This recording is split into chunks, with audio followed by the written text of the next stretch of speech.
Armor. Say that one more time. It's Dr. Fauci's horse dewormer. Is that really what the fuck that is? Why's it got horses on it? Okay. the main story behind that is it's called Mane and Tail. It's a shampoo and conditioner. Uh-huh. It's used for humans and horses. Oh. So the joke is ivermectin is used for humans and horses, so is this shampoo. And I use that as a general idea of ivermectin paste. Aha. Because ivermectin comes in pill, inhalable, or paste. I don't know shit about it. But I do know that one thing is for sure. We are back, ladies and gentlemen. It's been a while. It's been 2 months probably. Had to take a break, step away, revitalize, refresh. A lot of shit to catch up on. Whether it's politics, the wrestling, just talking our shit, our daily shit. Our daily shit as we break bread. Went to the store today, couldn't find bread. Break bread. Couldn't find bread. It's the day after Thanksgiving, got no bread. Had to get this non-artificial, gluten-free bullshit. But what are you gonna do? Hey, gluten-free is a lot better for your stomach, according to the vegans. So I hear, but I'm not dissing vegans. It just makes common sense. Yeah. Well, this is episode. That's why that your Impossible Burger will never taste like the real thing. Yo, don't even say that, bro. I went to Burger King with my grandma 2 weeks ago, got an Impossible Burger thinking it was just impossible to finish, thinking it's a huge burger, and I bit into that shit, bro, and I was like, yo. And then I looked it up, and I was like, this is actually like a vegan burger. This actually tastes really good. I've had the Impossible Burger when it first came out. Yeah. I will be honest, the taste, it tasted like a real burger, but I can tell, me personally, I can tell the difference. Yeah, definitely. Yeah, that's why I had to look it up, because I was like, this has to be something different. You could definitely taste the difference. When you're used to a Burger King burger, a Whopper. Oh, yeah. You know what I mean? Like Burger King is Burger King for a reason, bro. They're the king of burgers. They shit on McDonald's burgers. I love McDonald's burgers too, but Burger King burgers, bro. King of burgers. McDonald's has been around for a long time. Burger King's been around since the 50s, or I think the 50s. But the longest burger chain that's been around is White Castle. White Castle's been around since like 1907. That's why Harold and Kumar go there, bro. You know, like White Castle got us through the Great Depression, bro. 5 cents a slider. Yeah, I'm saying you can't beat it, bro. I mean, like I love those sliders too. I could eat a box like 20 of those bitches, bro. Just belly bombers. I can eat a crave case. You know, I can eat a crave case of belly bombers. Those are the best fucking things in the world. When you're fucking really fucked up, belly bombers are the best. So I picked up this abandoned hard cider. Ironic, because you're thinking we just abandoned you here on the show, but we did not. We were just on. We do not abandon our fans. We were Come on. We're not like The Undertaker who shows up once a year and then disappears. Hold on, kid. We never abandoned you. We were just on vacation. We were just on vacation with the vacation cider style. But this is episode 29. This is episode 29. Our time is now, and this is Wrestling with Time 10? This has to be 10. I know we fucked up before. I think it's like 11 or 12. We said that before, dude. This has definitely got to be 10. I swear, it's 10. It's got to be. Okay, well, whatever 10. You say. Episode 28, Wrestling with Time 9 was AEW. I don't know. Fuck it. Where's the good weed? If we correct it, I'll correct it later on, right here, if anything. But this episode is brought to you in part by Dr. Squatch's Soap. Whoa, this is 100% made with 100% New York apples. The nose is elderflower and berry. Flavor is tropical fruity. Finish is sunny. Profile is fruity. 8 out of 8. Definitely fruity. Dryness is 6 out of 8. Tart is 6 out of 8. I'd say that's pretty high up there. It says, our classic blend of wild and heirloom apples is brightened up by the passion fruit juice and guava puree. That's what I'm tasting, guava. We brought the tropics to you with just a big nose of elderflower, jasmine, and berries. This juicy tropical cider evokes the vacation we all wish we were on. A Abandoned Cider, they're from New York, product of New York. Apple origins. Sullivan, Ulster, Dutchess, and Columbia counties. Pretty good shit. Local. Oh, wow. You brewery. got a local IPA from Sullivan County. That is so weird. 6.6%. Apples, guava, and passion fruit. At first, I'm not gonna lie, Look, it hit my lips, and I was like, "Ooh, tart!" But now I just took a second, third sip, and look, everybody, pinkies up, support your pinkies local up, Squidward. brew. Pinkies up, Squidward. Support your local brew. There ain't nothing better than your local brew. That's a fact. Fuck the big corporations. Go and get the local brew. Support your economy. Don't support the bigger part of the agenda. Support your economy. I was Buy drinking local brew. I was drinking Budweiser last night. King of Beers in aluminum cans is like 12, Corporate! 16 ounces. Bro, it turned me. It's the first time I drank Budweiser in a long time, but that shit turned me into like an asshole. I don't drink anymore, so it's totally all right. Oh, it turned me into an asshole, bro. I was being an asshole last night. You saw me. You saw me when we were talking. I was drinking that fucking can, bro. 12 in the morning. Fucking. So, I mean, today's episode is sponsored by Dr. Squatch Soap. Click the link down below for our 15% discount. It might be more through the holidays. It might be more through the holidays. I'm gonna have the link generated. Black Friday, you might be able to get 7% off, 10% off Christmas for free sales. shipping. Yeah. But all I know is, as of right now, Dr. Squatch has a brand new soap, peppermint frosted. Get down there. Shit. Get the hair shampoo, body wash, and the actual beard cleanser. Ooh.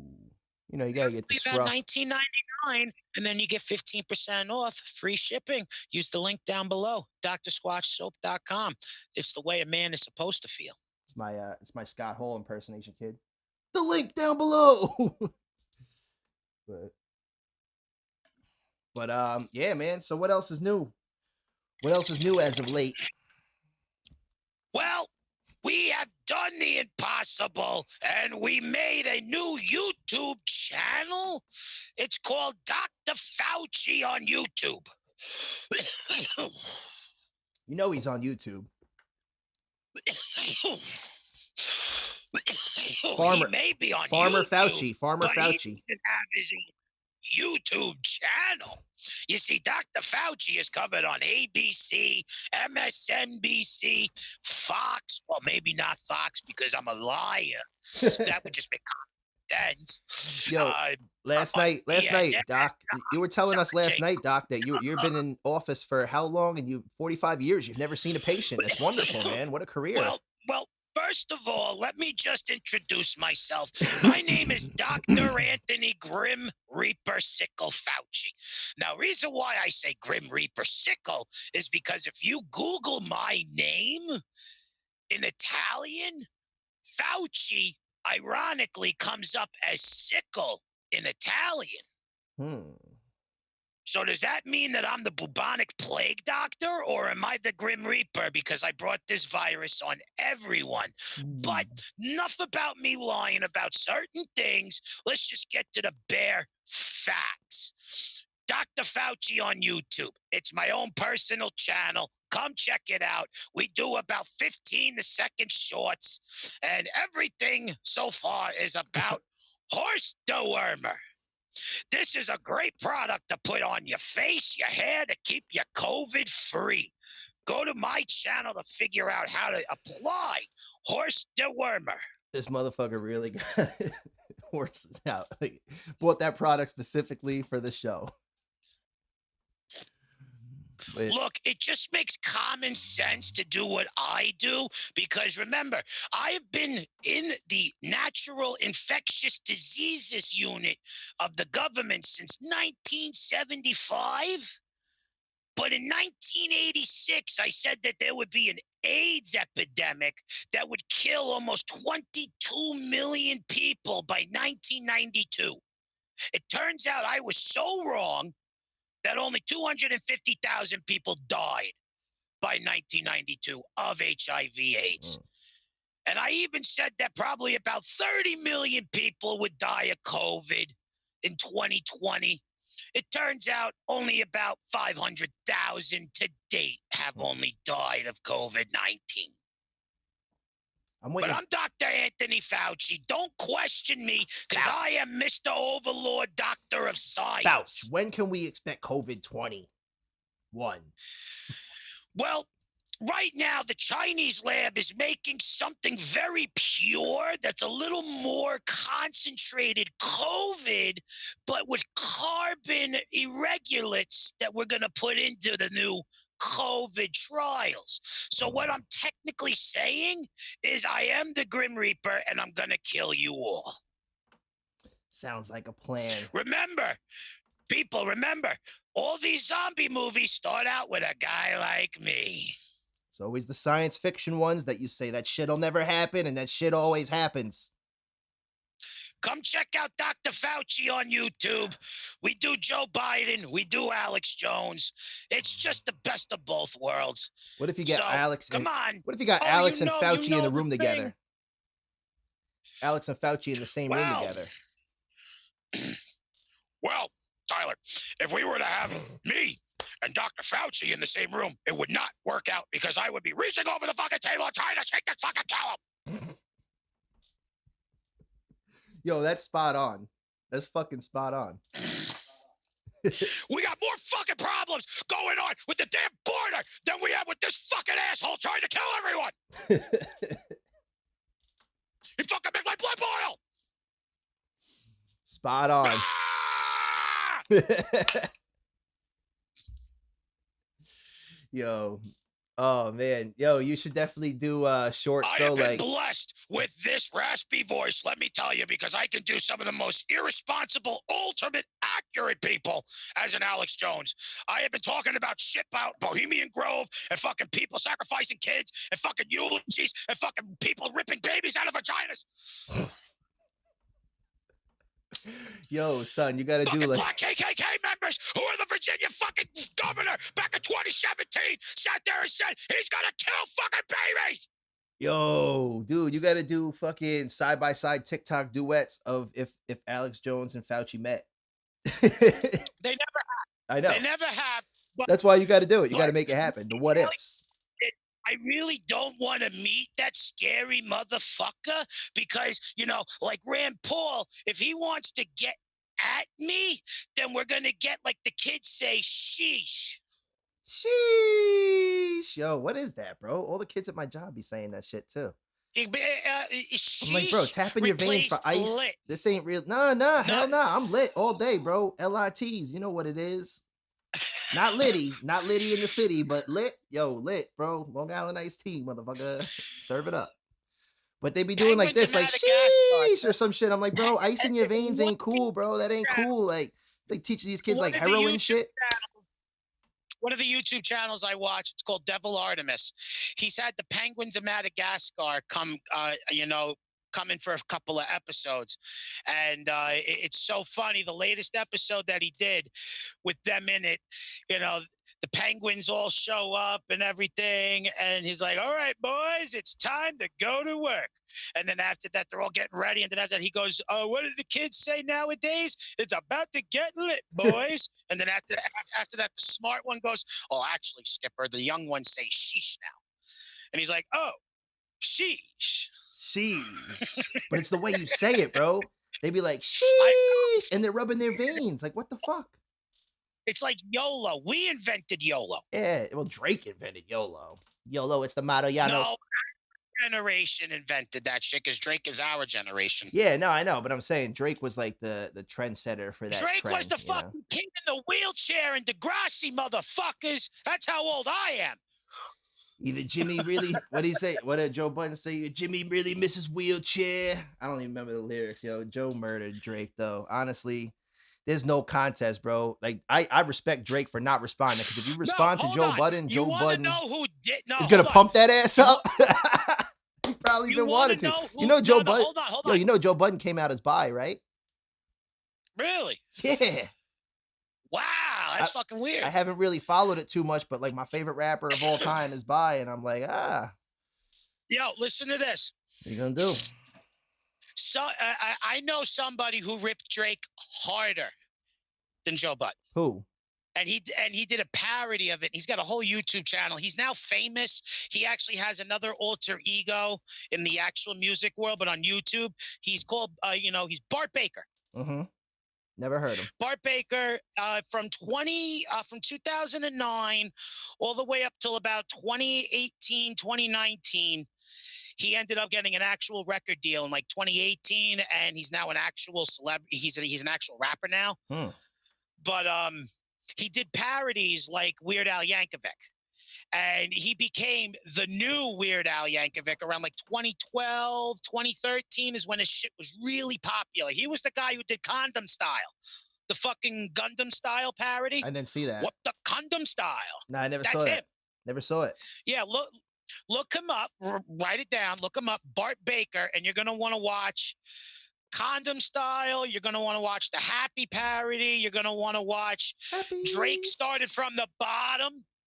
Drake started from the bottom. Started from the bottom in a wheelchair. Yeah. Well, what's that song Drake was rapping about? And he said, I remember I used to steal my uncle's car or some shit and go shoot flicks for Degrassi or some shit. But can't hate on him. Dude came a long way. Well, hold on. The funny part is that Bart Baker ripped him apart in it, because one verse is when he's in the fucking shoe store and he gets promoted to manager. Lil Wayne and Birdman walk in, and he's like, I'm trying to remember the video. It's been a while since I watched it. Lil Wayne walks in and he goes, "We like how you sound so monotone." And Birdman's like, "And those big eyebrows are so marketable. We can tell you his life has been a struggle. Do you even own a Bentley?" "No, I don't. It's bullshit, yo." Yo. Those eyebrows are marketing. Cool? What do you say? Those eyebrows are marketing? Those big eyebrows are so marketable. We can tell your life's been a struggle. Yo. Do you even own a Bentley? "No, I don't. It's bullshit, yo. Would I sign with y'all? That'd be cool." "Of course you can, big boy. Just meet us in the storage room." Ooh. Took it from the bottom, now I'm signed. Took it from the bottom from my whole team, now I'm signed. Whoa. And now you get some syrup till you're blind. Yo, son, wildin'. By the way, did I mention I'm the best skater alive? Young Ryan. Yo, you sound like Wayne, though. That sounded like Wayne a little bit right there. Back in the day, man. Yeah, man, let me tell you something, man. Yo, right now, like, I don't even want to even put my shades on. I don't even want to open my eyes because the scissor is just too much. You know, when I was in Rikers, man, you have no idea. They had me up the IV and that shit, and they had to wheel me around. Was he like tapping? I was just like, I was like, you know. Wasn't he tapping a prison guard or some shit? I thought Wayne was tapping a prison guard's ass. Wayne, according to what I heard, when he was in Rikers doing time, he was hooked up to an IV, a scissor. That's how much he needed it, because his body was going through massive withdrawals. What? Yep. I do need it. You said my boom, bro. I need a new boom, bro. This one's getting worn out. I travel with this thing everywhere. It's not even that it's worn out. It's in the fucking way. It's like, we're doing an indie movie and you forgot to edit out the fucking boom out of the shot. No, bro. This is like the radio station, like the Breakfast Club. This is my microphone. I'm going to drop a hot freestyle for y'all real quick. Like, yo. Look at me. I need a new boom stand for my Rode NT1. You know what it is. TJ was my son. Not really. But I could never father another child if I didn't father the first one. Oh, God. I fucked up. New songs on the way. Telling my whole story. She called on the phone. TJ Clue is going to give you the glue on Hot 97.1. But, so today we got fucking... We should have did this a while ago, but I procrastinated on my end. We were going to do it last weekend. We got Full Gear 2021, which is another hot pay-per-view on the scene this year anyway. Oh, man, let me tell you, bro. It was insane. Probably my favorite AEW pay-per-view so far to this year. I'm saying, dude, there's like... Probably my favorite. I think so too, bro. And in the beginning of this one, you were predicting, because it was actually Eddie's anniversary, and you were predicting like it was around the same week, I think, as the Montreal screw job. And then Eddie's death and the Montreal screw job coincidentally happened in the same week, just different years apart. And then I watched that Bret Hart documentary recently about it, and then like not about that necessarily, but Tommy McGee, the Holy Grail of wrestling. And Tommy McGee, I never heard of, so it was good. One of the lost keys of professional wrestling. Yeah, that Tommy we McGee never got to see. Tommy McGee would have been WWF champion. He would have. What do you know any backstory behind it? Like aside from the documentary, the Holy Grail, what is the backside to that story? Is there anything? A lot of Tommy McGee's work was dedicated to Bret Hart. Bret Hart put him over big. Oh yeah. Whenever they did matches, he was selling for him heavy. Bret Hart was one of his favorite supporters inside the business to push him to the top. Mm-hmm. And at that time, between 86 to 91, Bret Hart was still in the tag team division and he was doing single matches, but he was able to elevate certain superstars along the way. And he had a lot of matches with Tommy McGee. That dude was doing crazy flips. Tommy McGee had the charisma. He had the look. He had what Vince McMahon was looking for. Blonde hair. Was kind of buff. He was looking for a new Hulk Hogan, but a slimmed down Hulk Hogan. And I think like people that would have stepped into this picture probably was we would have had Tommy McGee versus fucking Shawn Michaels in the Iron Man match, and that match would have blew Bret Hart and Shawn away. Kind of reminds me of like a Lex Luger though, except a lot more athletic in the aspect that he could do fucking flips and back handsprings and shit.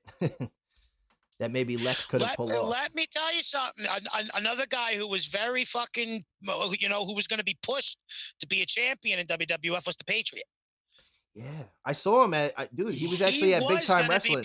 When I met Nash and like Steiner and shit up in Elmira. Yeah, he was there though. I know. This is going back to 2018 though. He died in 2020, I think. Like I just looked it up. I think it was he just died like a little while ago. I think it was like this year. It might have been. It was this year. I think it was back in like April and May. But he was actually at the Big Time Wrestling event, and I didn't really take into consideration how impactful that day would have been to me. Like now that he's gone, to seeing the Patriot, because I remember him from like the video games and like back in the day, and the Patriot used to come out the Kurt Angle's theme song before Kurt Angle was even a thought for WWF. Yeah, dude, I was watching something recently, and the Patriot was wrestling. It was one of the pay-per-views. It might have been old Survivor Series or Armageddon or something. It might have. I think Survivor Series. No, and it came out. What you're thinking I'm sitting there. What you're thinking of is the one before Survivor Series. I think you're thinking of In Your House. I don't know. It was one of them, but he comes out and the music plays, and I'm like, it's Kurt's music, and I'm like, this is pre You Suck. You Suck pre, like that didn't even exist yet. What's his face from the UFC? Kobe Covington? Yeah. Kobe Covington. I think it was like a year ago, came out the Kurt Angle's theme song in the UFC. Really? Yeah. It's an American theme song for Americans, bro. For an American. Well, here's another little tidbit since we're on Kurt Angle on the subject. Chad Gable, who's Shorty G in the WWE right now. Uh-huh. He's still around? They didn't release him yet? No. Back in 2010, he was in TNA Impact. Working under Kurt Angle. And guess what? Kurt Angle was training him to go to the Olympics. Really? A little bit of tidbit history that not a lot of people know. Shorty G was featured in TNA back in like 2009, and Kurt Angle was training him for the Olympics.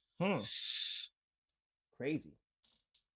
Big fucking deal. Big deal. You see, when they did the Jason Jordan storyline for him being Kurt's long lost son, no, that was supposed to go to Chad Gable.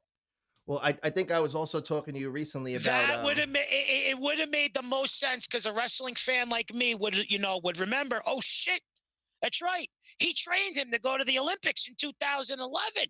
Yeah. Well, did you get a chance Kurt's to do the lost son? That fucking would make so much sense, it did make sense. But they said Jason Jordan because they wanted to be woke. Yeah. That's when they had him play his son, right? Is it really his son though? No. He kind of looked like Kurt, though, a little bit. If you think about it, I was like, this could be Kurt's Jason Jordan, physiologically, I can see it from their standpoint. They're both bald. Their heads look identical. Their faces almost look the same. Like it was the neck for me. It was the neck. I said, this could be his illegitimate child or whatever it's called. Where if you look at Jason Jordan, you look at Kurt Angle, they kind of have the same nose, the same jawline, and the same head features. Mm-hmm. Maybe they got similar genetics just from Chad Gable would have made more sense because of the athleticism. Yeah. And plus also they could have wrote that TNA storyline in from when he was training they made Jason Jordan look like a bitch. They did. Like he was like a daddy's little boy, baby bitch boy. Jason Jordan wasn't, believe it or not, Jason Jordan wasn't going to be the breakout star. Yeah.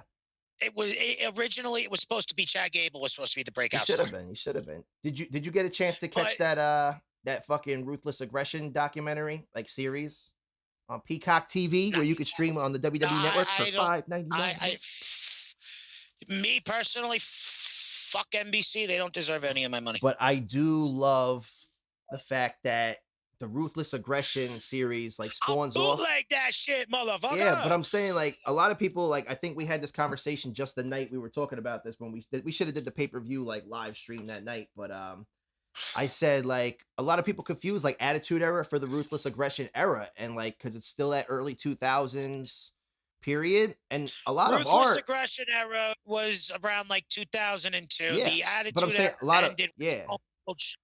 lot of our childhood though correlates to the Ruthless Aggression era more so than the Attitude Era because we were little during that era, super young.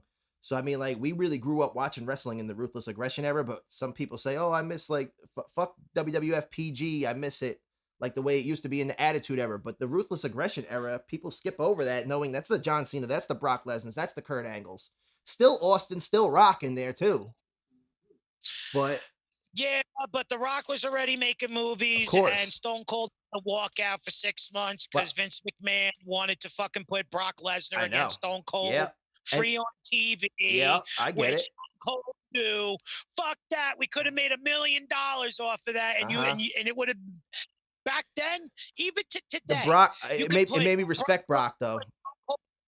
On the marquee, $1 million match. I would even pay to see it. Yeah.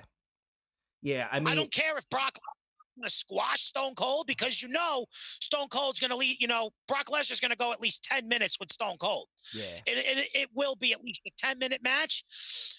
If you put him in their prime, though, in their primes, though, Brock, you can still technically say he's in his prime now because I don't think he really had a prime in his back then. When Brock Lesnar won the WWE title, he was 23 years old. When he debuted, he was 22. Yeah, he was wasn't he the youngest? Didn't he become the youngest Brock Lesnar WWE champion until Randy Orton? Or he broke Randy's record. No. Randy became youngest world heavyweight. Shut up. Randy Orton won the world heavyweight title at the age of 24. Yeah, but he was the youngest world heavyweight, not WWE. No, the reason why they did that was because they erased Brock Lesnar from the history books at that time. Ah, yeah, because he just up and left, packed his bags and went, right? Because he did this to the middle of the fucking to Vince McMahon live on TV. Yeah. Well, you know what? Vince still loves him to this day, so he must have did something right. And also, Vince said, "Guy's got balls. He's got cojones. He's got grapefruits."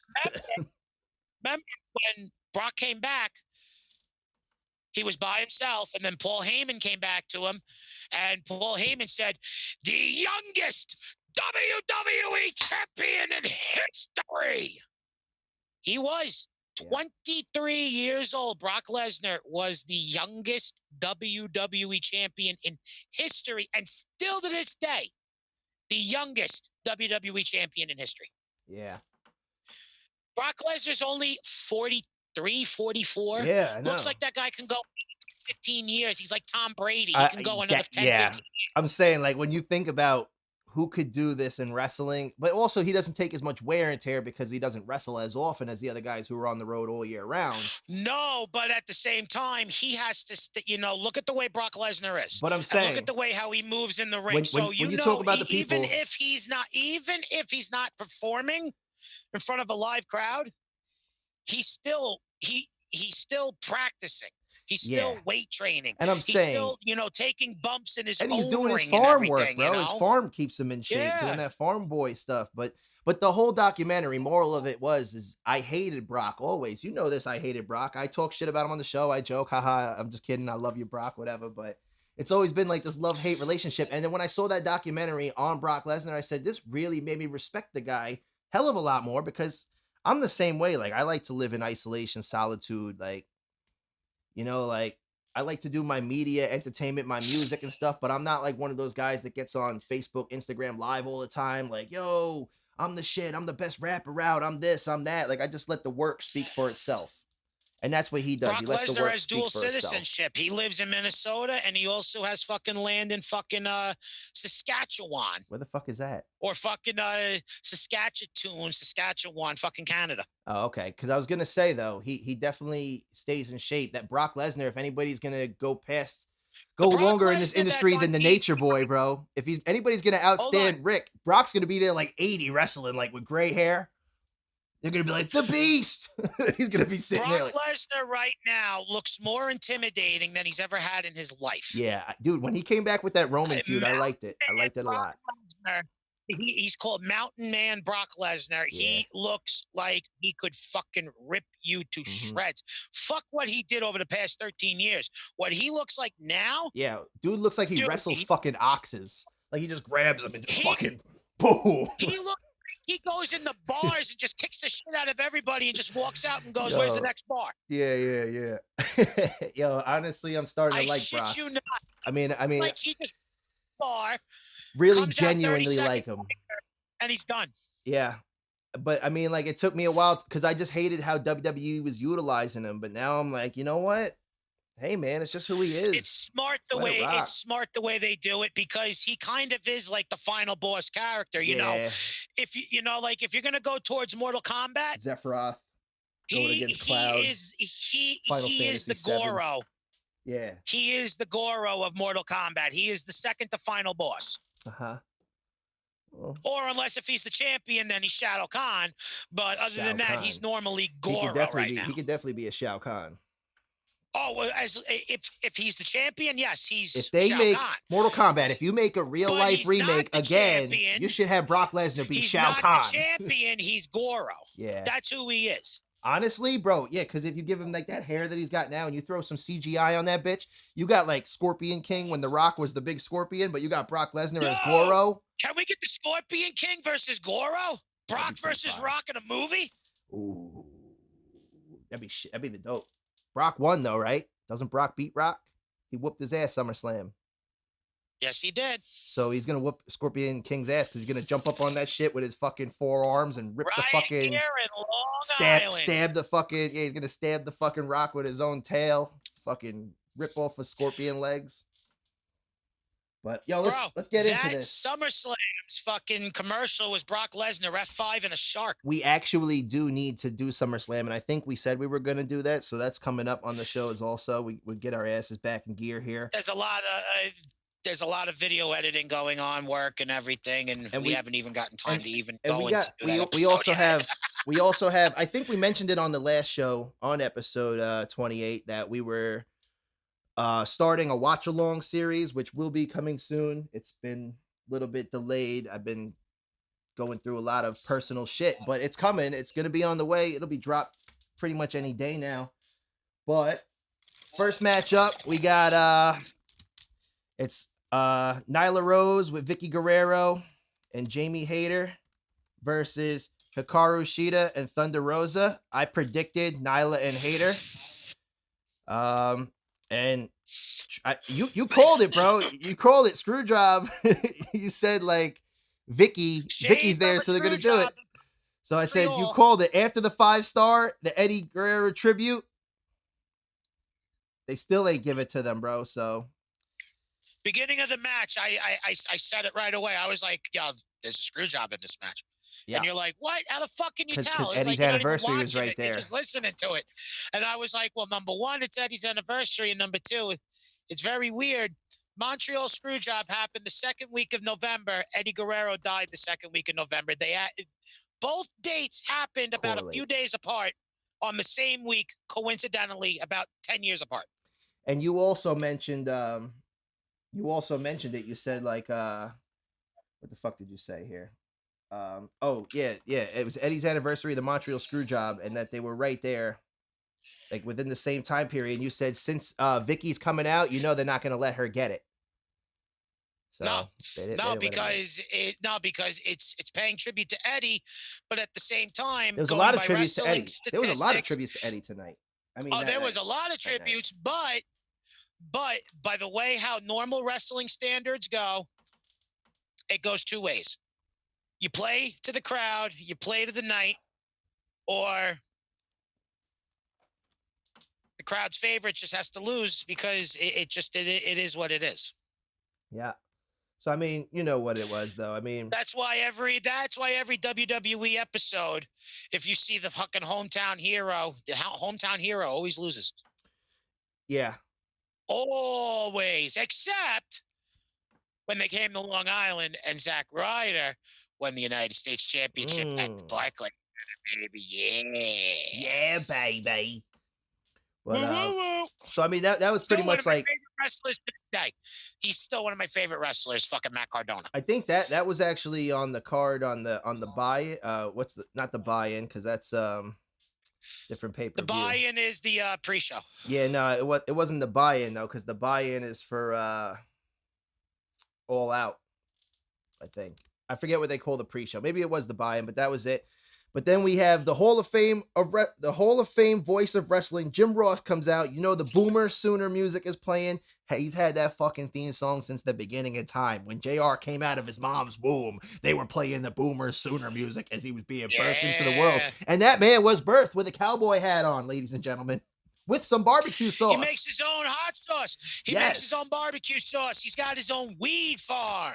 Yo, support JR. I love JR's barbecue. You ever have his barbecue sauce, JR sauce? JR's jerky? Oh, JR is pretty good. Hey, have you ever had JBL's Mama Jawama hot sauce? Mama Jawama? JBL? MamaJawama.com. Nah, bro, I haven't. We should try to get these as sponsors, like wrestling sponsors for a wrestling podcast. It only makes sense. JBL had his own hot sauce. I don't know if he still sells it, but he used to have his own hot sauce that he was promoting in like 2009. I think like 08, 09, and it was called Mama Jawama, and it was called Mama Jawama's hot sauce. Yeah. Well, JR, I think has like a whole fucking line, bro. He like has a whole shitload. It's like different flavors, different spices, different jerkies, different seasonings. You know, just he's a grill fucking barbecue guy. Yeah, man, I know. We should try to link with him. We should try to link that up and get some promo codes for our time, or use WWT at checkout for your promo code, and you could get. It'd be dope. But next up. This is kind of like, did we start? No, we didn't start losing track here yet. But we got MJF versus Darby Allin for the second match. I predicted Darby. Excuse me. MJF got on TV last night saying that, not last night, last week, and saying that how much we hate him and how he deserves it. And his promo was pretty good. He said, as much as you want to hate me, you can't say I don't deserve it. And I told you last night when we were talking about it, I said, honestly, he does deserve a shot. I hate that fucking guy. Another fellow Long Islander, though, and I think he does deserve it. He's good on the mic. He's got the charisma. Yeah, he's got the little goons in the back. Long Island, I understand you're trying to give, MJF. I know you're trying to give due to Exit 49 North off the LIE, brother. but at the same time, Ronkonkoma is fucking where it's at, bro. That's the middle of the island, dude. I'm at the heart. Mid-eye, you heard? We got the lady of the lake, bitch. The way that Justin Roberts should introduce you should be from Exit 49 North, Long Island. Where's he from? Plainview, right? Yep, he's from Plainview, which is Exit 49 North. But I mean, Darby always throws on a hell of a performance anyway. 49 South is Farmingdale. What is it? 49 South is Farmingdale. Yeah, 49 North is Plainview. All right. But like I said, I think he deserves a shot. We're gonna get to it at the end, because the second me and you hung up the call, something happened, which we're gonna relay back into that. But then we got Lucha Bros versus FTR, bro. I predicted the Luchas. A lot of back and forth. Three Amigos, they did the shimmy. I Reversal honestly into the Three Amigos shimmy. 5-star frog splash. Yo, we start getting the Eddie chants. I mean, it was great. I like that match. But anytime the Lucha Bros perform, it never ceases to amaze me because.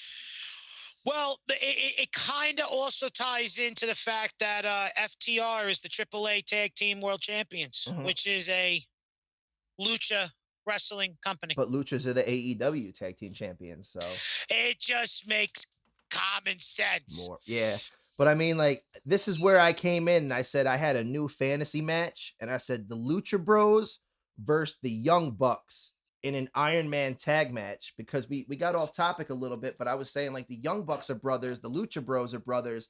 Like, there's nobody that knows you better than your brother. My brother's keeper, bro. So if you put two people who've been working in the same exact industry meticulously, studying and strategizing and compiling an insane moveset of combinations, and you put them in the ring together, bro, like from the womb to the tomb, stone pile driver, motherfucker. Rest in peace. Match of history. That's what I'm saying. Wait, hold on. I'm getting breaking news. Breaking news. Breaking news. GCW, Game Change Wrestling, has just sold out the Hammerstein Ballroom in New York City. Whoa. When is that? Just sold out. Speaking of, dude, AEW is making their Long Island fucking debut on December, is it 11th or 12th or 13th or something like that? I don't know. All I know is that I wanted to go to Survivor Series. Where the fuck is Survivor Series? Where was it? The Barclays Center. Barclays. I'm saying, dude, if you want to set it up, you want to try to see if I might even just rent a car and come down, and then if I could stay somewhere, I'll stay with Omar or whatever. But we should try to do that AEW. We should try to hit that December 13th. It's 2 weeks away. See if there's tickets still available. Where are they going? Are they going to the Coliseum? No, it's another sports center on Long Island. The Westbury. Is it Westbury? It would have to be the Westbury Theater. It would have to be. All right. Well, because that's the only other place I can think of that does theater. Concerts. There's another theater though. There's another sports center though. I think on Long Island somewhere that I think they were doing it at. I can't think of the name right now. Nassau Coliseum is now the UBS Arena. If we weren't recording right now, I'd look it up, but we'll figure it out. But December 13th. The UBS Arena is in Nassau County. Oh, maybe There's that is the it. Westbury Theater. Maybe it is the UBS Theater. UBS Arena. That's fucking Nassau Coliseum. Is it really? Yes, they just rebranded it. They changed it. Damn, I've been gone a while, dog. I've been gone a minute, man. They just changed it this year. Dude, I've been gone so long. It's been Nassau Coliseum. It's still going to be Nassau Coliseum. I don't fucking care what anybody says. I ain't never going to say, you want to go to UBS Arena? Be like, you know where the Nassau Coliseum is, motherfucker? It's been that way for the first 30 years of my life. It's going to be that way for the next 30 and it's going to be like that until they fucking knock it down and build a new one. You know what I'm saying? But, I mean, I was thinking, even with this Lucha Bros FTR, I told you, I said, this could go down as match of the night, in my opinion. There was no signs of slowing. They had This Is Awesome chance. The Westbury what? The Westbury Music Theater. That's the only other place in Long Island that does concerts besides Jones Beach.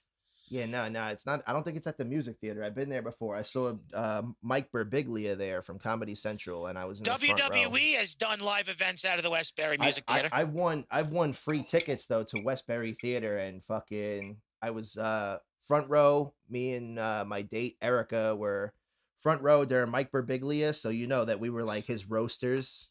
Like while he was like roasting the people in the front, we were like right there. Mm-hmm. But it was dope, bro. I was like sitting there like with my camera phone, just like videotaping this shit. I was like, I know I'm not supposed to do this shit, but this is just too awesome that I got free tickets to a front row show. Like, he's great. He's just sipping his coffee. having a good time. But yeah, Game Changer Wrestling just sold out the Hammerstein Ballroom, something that WWE hasn't done in a long fucking time. But I'm thinking I'll look it up and I'll see if we could arrange it within the next 2 weeks. Or AEW for that matter. But we'll see. AEW hasn't really been in New York that often yet. Wait till it has their breakthrough. Look, Nick Gage is the greatest fucking thing in Game Changer Wrestling right now. I wanna go to the wrestling one. I want Nick AEW Gage in Long Island. come back to AEW, and I want to see deathmatch wrestling on AEW. The reason why I want to do it, bro, is just to say in 20 years when AEW blows up, like it's like the first WrestleMania, and say I was there. Well, I got to see WWE. I got to see fucking Monday Night Raw, like twice or 3 times. I went to Raw and SmackDown a couple times too. My uncle used to take me to Nassau Coliseum, bro.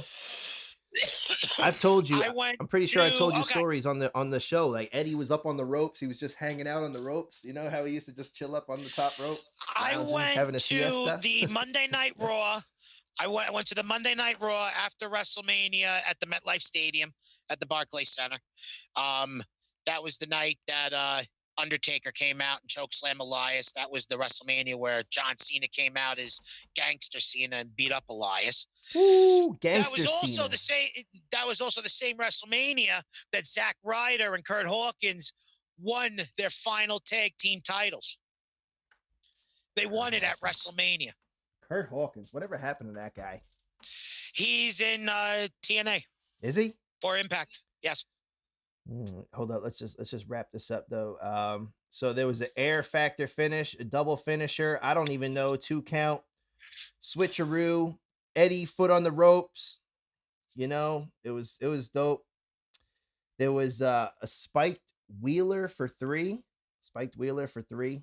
I don't know what they meant by that. Lucha Bros win.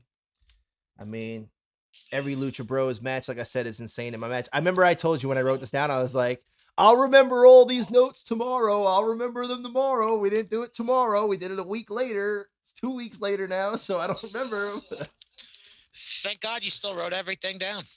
But next up, we got Miro versus Bryan Danielson. DB. I mean, this was my prediction match of the night. This was your match of the night?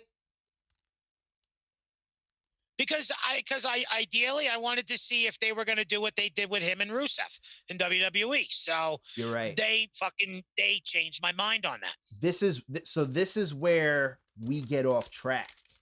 This is where this chaos begins, where my notes are going to really fuck us up now. We're about to go freehand. We're about to run through this now because I know we're not even really reviewing Full Gear at this point because we got so off topic.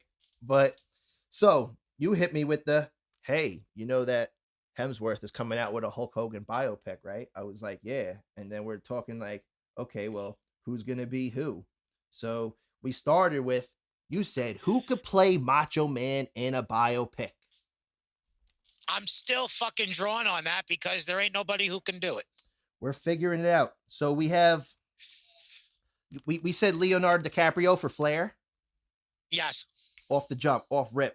Leo just, woo! His energy, Wolf of Wall Street energy, just going crazy, fucking bitches. Oh, exactly. Styling, profiling, limousines. Like, get the fuck off my yacht. Get the fuck out of my limo.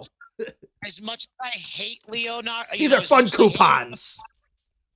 As much as I hate him, he would play a great Ric Flair. Oh, man, you hate Leo? I love Leo, bro. I hate Leo, but I'll be honest, he would play a great Ric Flair. One of my favorite Hollywood actors. I would definitely watch.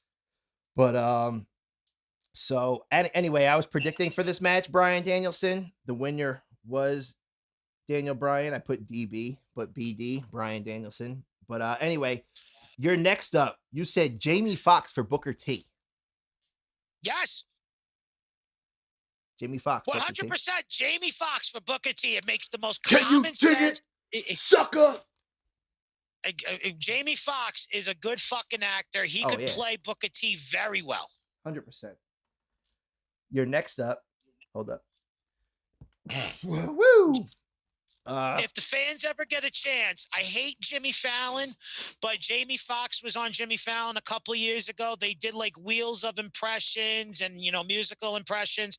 You'd be surprised how good Jamie Foxx really is. Yo, No. What do He you is mean? Be fucking surprised. phenomenally funny. What are you talking He is about? Be fucking surprised, bro. phenomenally funny. He is insane, Jamie Foxx, bro. Played Bundini in the Ali movie with Will Smith. He was on Broadway. Played Ray. I had no idea. I I had no idea he played in Broadway fucking theater. Bro, I had no idea he did that. Bro, he played Ray. Like, Jamie Foxx is outstanding actor. Like, incredible. But, Jamie Foxx, you know, like, I'm going off topic just for 1 second. Tobey Maguire, Andrew Garfield confirmed for the new Spider-Man fucking movie.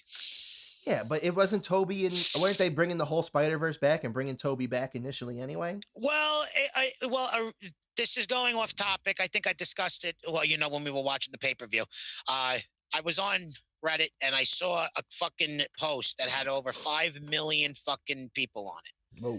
Tobey Maguire, Spider-Man 4, Sam Raimi comeback. Ah. And the original plans that what I saw on the Reddit channel was, you remember Bruce Campbell, right? Ash from Evil Dead? Not really. The guy, Can't really the guy know. with the chainsaw from, the guy with a chainsaw for a hand in fucking Evil Dead? Vaguely. I mean, it was like, that's like Okay. one of those movies I watched Bruce like once Campbell or twice, maybe. Is the guy, Bruce Campbell is the guy who announces Spider-Man. I know movie. Sam Raimi. I know that's the guy that played Doc Ock. No, listen.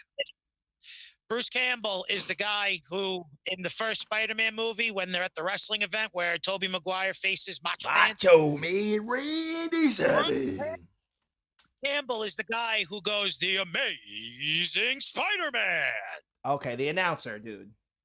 And then in the second movie, Bruce Campbell is the fucking guy as the fucking theater usher when fucking Peter's hold on, no.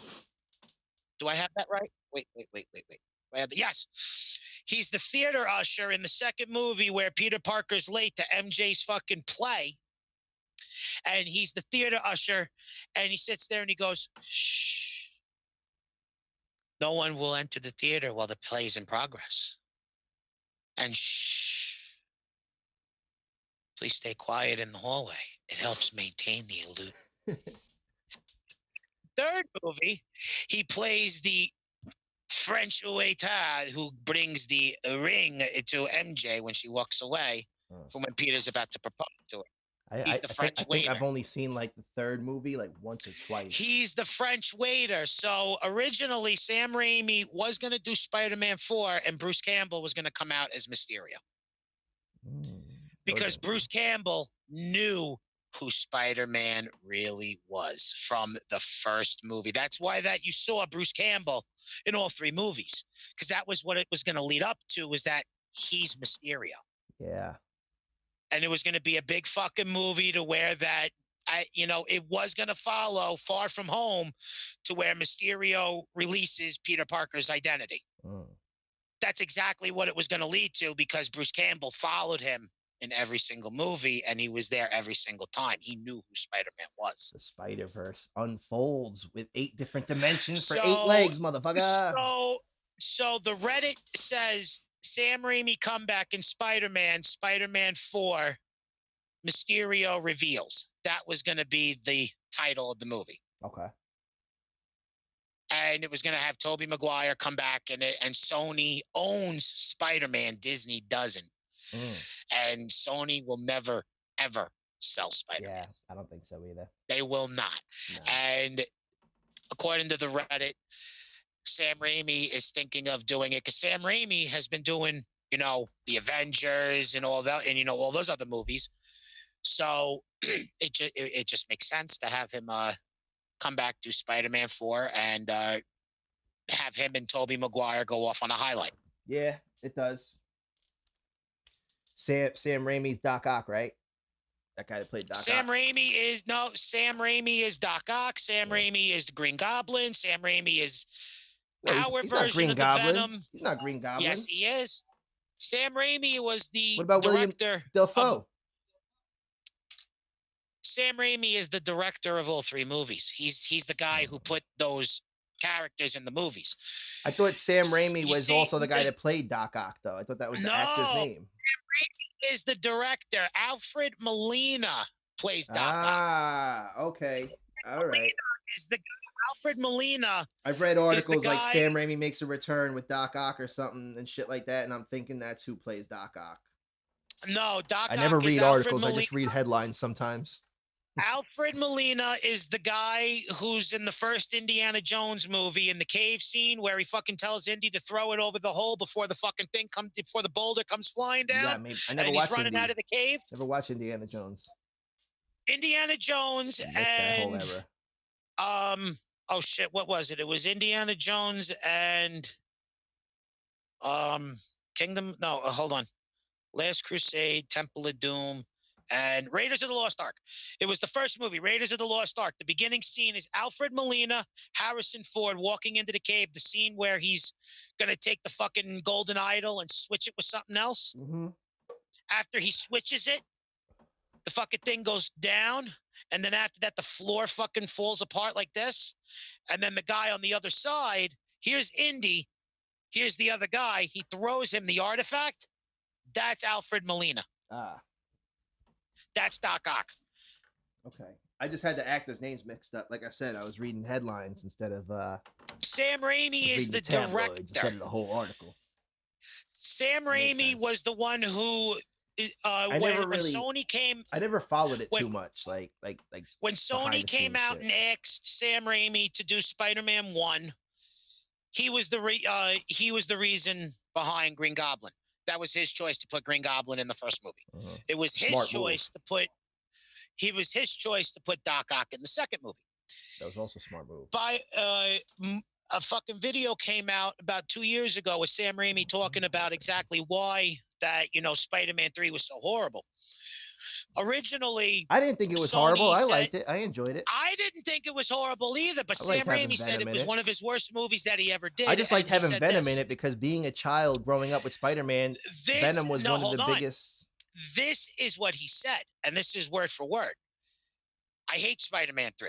Well, why do you hate that movie? He's like, because originally I was given the same freedom as 1 and 2 to pick my own villain and do what I wanted. We were going to have the Sandman. I was going to end Harry's plot the same way how it ended in the movie anyway. He was going to help Peter beat the Sandman and the whole 9 yards, but he was going to die in that anyway. But it was Sony's idea to put Venom in there. And I didn't know a lot about Venom because Venom came out in the 80s and 90s. I grew up with the 60s, 70s, and the early 80s, not the late 80s. Yeah, well, that's what I'm saying. Venom was crucial to us 90 babies. So for him, it was a little... So for him, he didn't know too much about Venom. Mm-hmm. He had a couple of crew members who knew a lot about him, but he didn't want to get that far into that character because he didn't know too much. That's why the character was introduced so late in the movie. Uh-huh. Because halfway through production, Sony was like, "We need another villain in here." Yo, it's just weird. On the bottom of my screen, it just said Tree J Roden joined. Like, was he not here the whole fucking time? I know, it's fucking weird, but the multiverse. That's exactly what happened. Maybe it's a Tree J from Earth 8 in the metaverse. So that's what happened. Okay. That makes sense. In that movie, originally it was just supposed to be the Sandman. But the ending of the movie, I enjoyed it. Harry comes, helps Peter defeat the Sandman, but the Sandman ends up killing ends up killing Harry. And then the ending, we still get the ending because Sandman really can't die. Yeah. So we still get the same ending to where Peter says, I forgive you and everything, because he explains, he's like, I didn't mean to kill your uncle. And, my friend came up behind me and my hand was on the, my hand was on the gun and it just went off. He scared me when he came up behind me, and then boom, that's what happened. He's like, I didn't mean to kill your uncle. And he's like, I forgive you. And then he fucking disappears. Yeah, no, I know. But I it was Sony's idea to put Venom in the movie, and it fucked up the whole thing because we weren't going to have all that MJ love scene shit and everything. But if you go back and watch the movies, they all hold up. And going back to it, Bruce Campbell was in all 3 movies. He was going to be Mysterio in the 4th. And according to that Reddit, they're still going to do it, and they're trying to see if Toby will do it, because Toby apparently if this movie goes the way it is, they're going to have Tobey Maguire come back to do one more Spider-Man movie and close out a certain part of a childhood. They will. They have to. Because Sony is good. Sony is good like that. Like, I was in 3rd grade. My best friend Nico and me plotted to have our parents take us out of school that day so we could go see the matinee of SpiderMan when the first one came out in like 99, 2000, whatever it was. I had to wait until it came out on VHS Oh, to nah, see it. bro. Our parents picked us up like we were going to doctor appointments. You know how that shit works. And we went to the fucking movies, Yeah. had a blast. I remember the day. I remember getting out, seeing the fucking movie, and getting back in the car at the end of the day. Like, yeah, we just skipped school to go see Spider-Man. Like, it was a fucking one of the best days of my life. Like, I feel like if I can remember it so vividly. I had to wait to see that movie on VHS. I was so fucking pissed off. But when I saw that movie, let me tell you, if you go back and watch the first movie, it holds up. Yeah. Oh, it does. I don't to this day. I can do the first movie. All those CGI and everything. I can do the first movie. All that CGI. It holds up. Dude, I can do the first movie like word for word. Second one, not so much. Third one, not so much. Like I've seen the third one maybe 2 or 3 times. The second movie is so much better. I didn't think 3 was bad, but I didn't see it enough. So maybe if I watch it again, I'll say it. Believe it or not, 3 holds up. Yeah. 3 definitely fucking holds up. I have rewatched 3 a few times this year. We coming up on an hour. I want to just to be on. I rewatched 3 like a few times this year. It fucking holds up pretty good. You rewatched 3 a couple times this year. It holds up pretty good. Yeah, it holds up very well. The Venom story doesn't, but to be honest, I like Venom with Tom Hardy too, though. I like it. You know, I mean, Tom Hardy as Venom. Let me say this: the Venom that we grew up with, the guy who did the voice acting for Venom back then, is the guy who's doing it now. Yeah, that's dope. That's why today's Venom sounds identical to how we were kids. That's what I'm saying. Like Venom was always one of my favorites, though. Like I remember like playing like the fucking Spider-Man. Tom Hardy's Venom is awesome. I remember playing like the Spider-Man for PlayStation. I think it was at my uncle's house, and like climbing, scaling the wall, and they get to the roof, and Venom's up there and shit. Hold on. You have the fucking game, you cocksucker. Holy shit. I just beat it recently too. Jesus Christ, bro. Yeah, you're fighting the bitches with the long hair. They're trying to whip you in the street, right? They're like with their hair or something. Yeah. Oh man, bro, it's been fucking 20 years since I played that shit. I got Spider-Man. I got it for Super Nintendo. I beat the game about like a month ago. I just beat the game. I have X-Men, I think. X-Men something for Super Nintendo, and you could choose Spider-Man, even though he's not an X-Men. You could choose Spider-Man, Wolverine, Cyclops, Storm, I think, and one more maybe. And it's like you jump through the levels. And I had Spider-Man the movie for Nintendo DS when they had the first touchscreen shit with the stylus. That game was fire too. I had Spider-Man the movie for PS2 when it came out. That game was pretty good. The graphics were great. I even had it on GameCube. The fucking graphics were great. I actually wanted to get back to my favorite of your favorite prediction. Paul Giamatti for Paul Heyman. Paul and Paul. Yeah. I don't know if you can even see Paul Giamatti looks like Paul Heyman. He's the same height. He's got the fucking voice. Gain about 30 pounds. He's got the voice. Dude, Paul Giamatti would be the perfect Paul Heyman. My client, Brock Lesnar. Come on, Paul. Yeah, and people, if you don't know who Paul Giamatti is, if you're around our age, Big Fat Liar. He was the bad guy in Big Fat Liar. Blue guy. Yep.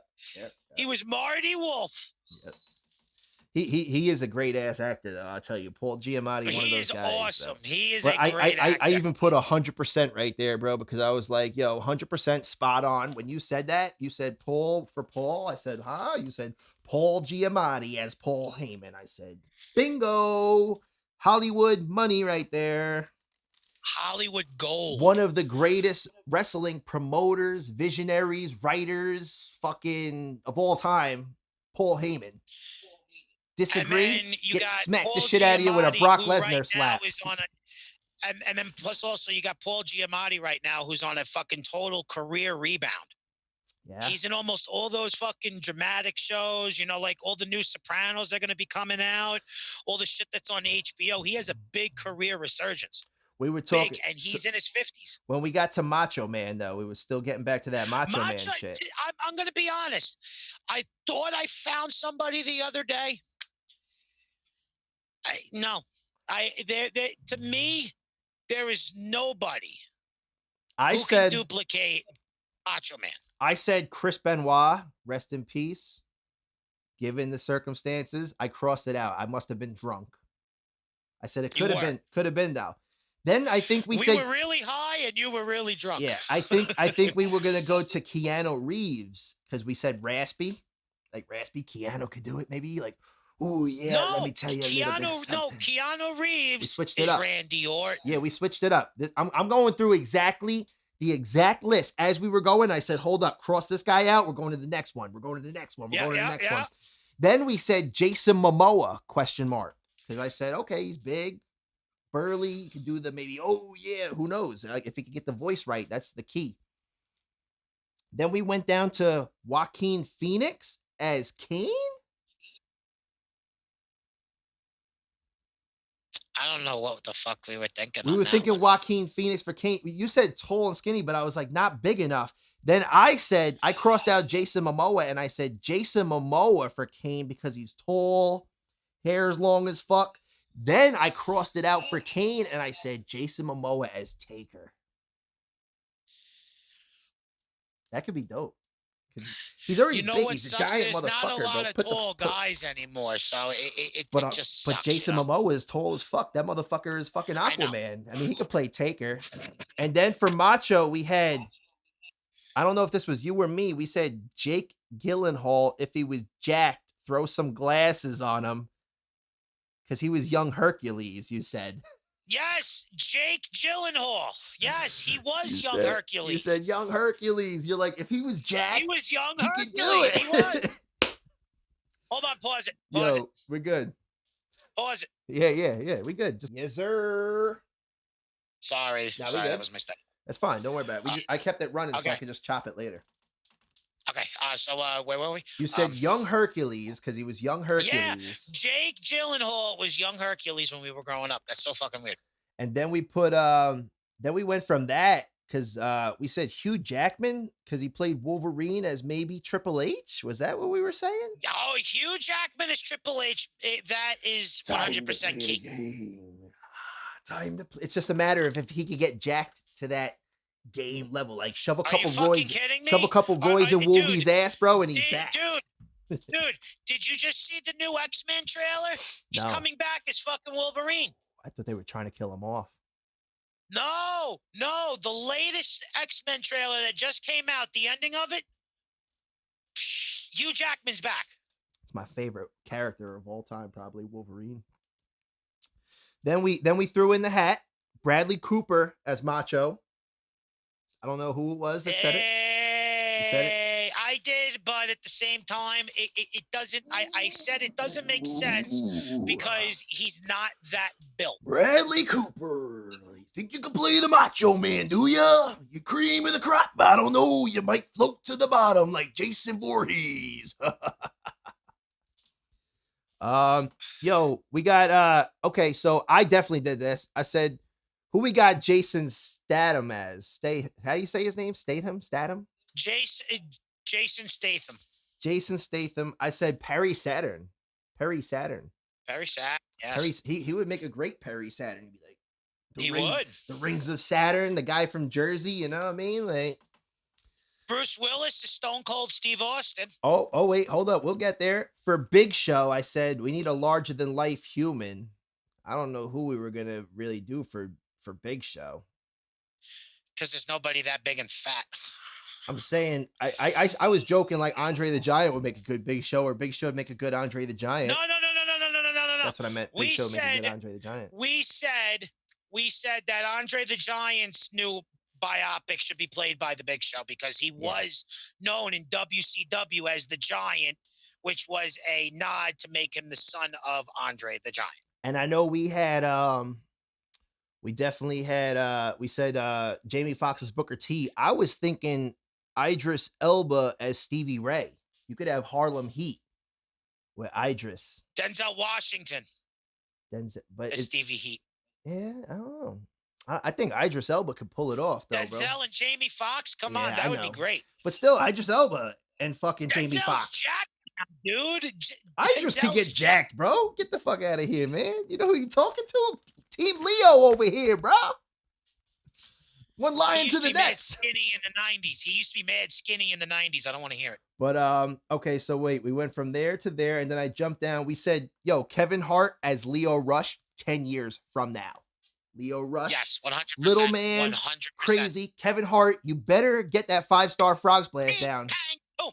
Listen up. Number one, you need a perm, all right? And the only one that gets away with a perm is Prince. And you're not Prince. And I'm not Prince, too, but I can smile.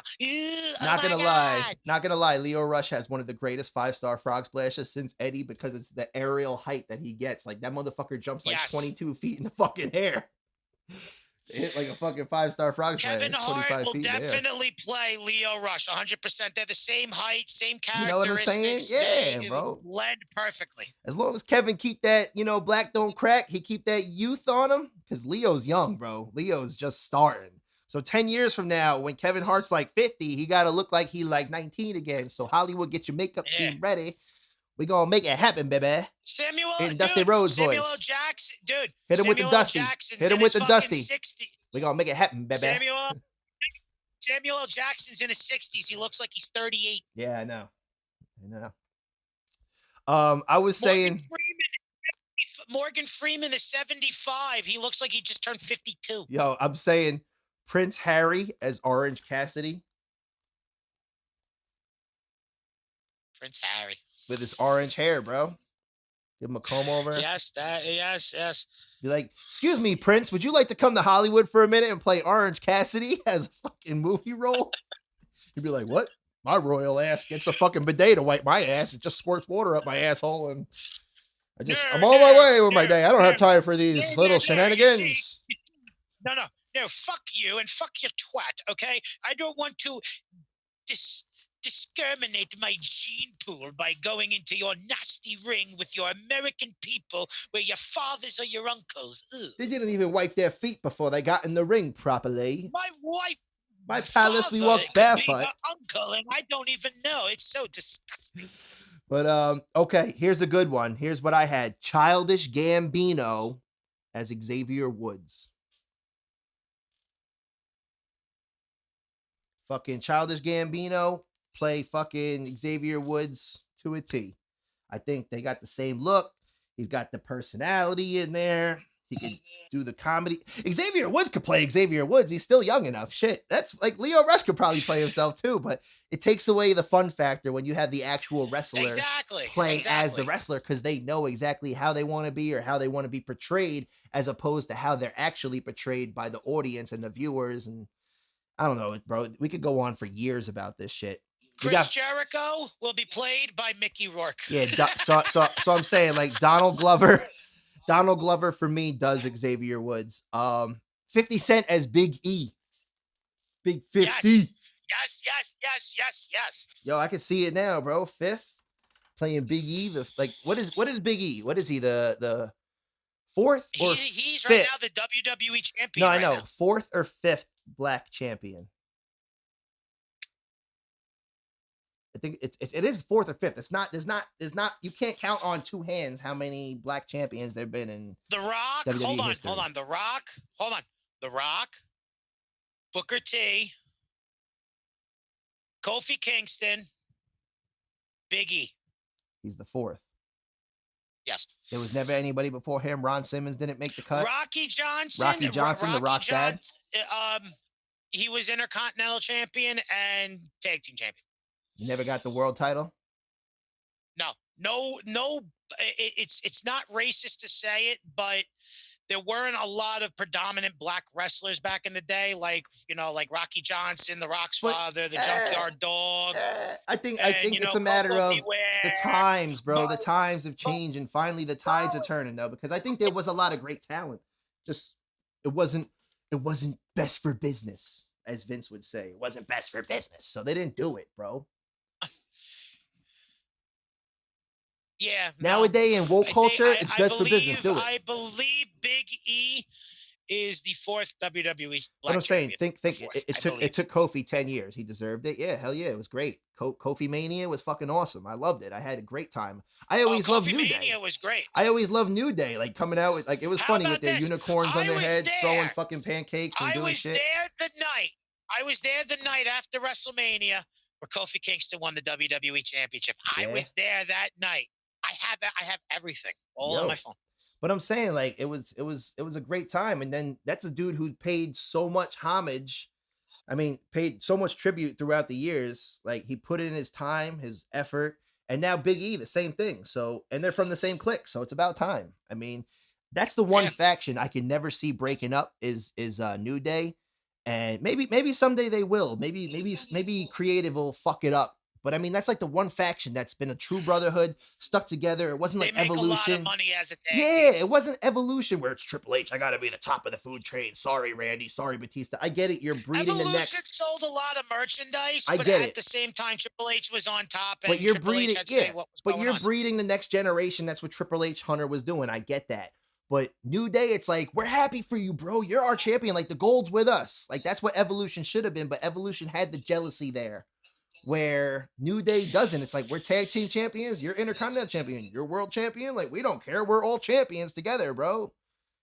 Like, it's a real brotherhood. And that's why I fuck with New Day. And if they ever break up New Day, they're going to fuck up. They should keep that the longest running faction to the end of time, dude. Till those dudes retire and go in the Hall of Fame. As of right now, they're the longest reigning WWE tag team champions in history. I know, but I'm saying, like, even though like two were tag team champions and the third wheel doesn't have a title maybe necessarily at the time, they still appreciate each other. They still support each other. They still go out there, you know, and like, hoorah. It's not like, oh, well, you got gold and I'm bitter. And they should keep it that way. It's all love with New Day, bro. It's a new day. Yes, it is. Yeah, fuck the old way. It's a new day. I don't know. I fuck with him. I love him. Oh, we put your city here. Don't you dare be sour. Clap for your 5-time WWE Tag Team Champions and feel the power. And can you dig that, sucker? So let's keep going down that list. But yo, all right, so that sounds good. But hold up.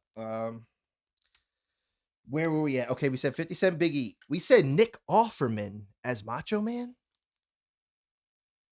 I don't remember that. I did. I think I Googled like actors with a beard. I said Nick Offerman could do it. Oh. But then, yeah, Big Show is a larger-than-life human. That's what we got. Okay, so we're turning over the page now. Fresh slate. Okay, so Big Show, I was saying Richard Kiel from Jaws, if he was like 40 years younger, the guy that played Jaws, but he's also really skinny. Or the guy from Happy Gilmore in his prime. The guy, the big guy who hit the golf ball off my toe. But obviously way too old. I was just Googling it. Like I said, I was joking. Yeah, I did say Andre. I said Show should have played Andre, definitely. Yes. You said Craig Robinson as Mark Henry. Yes, Craig Robinson as Mark Henry. They're both the same height and everything. They're both funny. Yeah. And plus also they have a serious side to themselves.